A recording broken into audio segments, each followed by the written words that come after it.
You can't nuke a network. How would you nuke Bitcoin? You and what army? Any sufficiently advanced technology is indistinguishable from magic.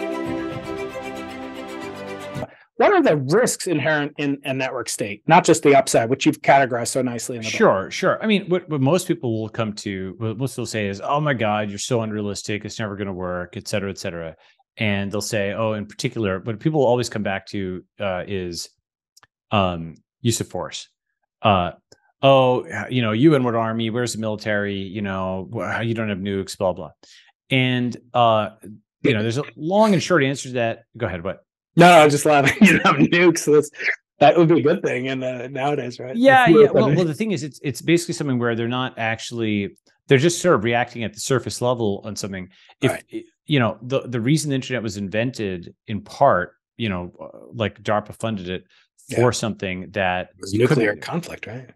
Exactly. That's right. Those resistant and we might actually need to go back to that future where in the event that Putin or whatever sets off a nuke and the nuclear taboo is broken, you may want to have governance structures that are nuke resistant, right? And you can't nuke a network. How would you nuke Bitcoin? That actually is something where you're going to nuke billions of people that you don't even know where they are. You need to have an XY location and they need to be implicitly concentrated in one physical location. If you're distributed, that's actually something that makes nuclear weapons less useful. Right? It's only if you're sessile and fixed to a location and you have a lot of fixed structures and so on and so forth. And if people know where your location is, right? Mm-hmm. So,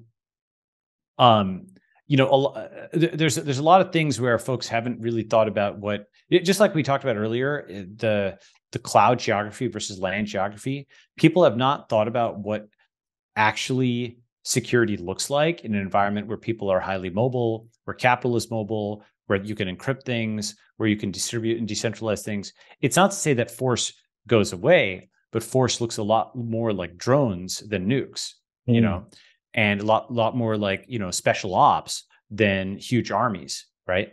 And it's much more surgical and it's tweezers and it's, scalpels. It's not sledgehammers, right?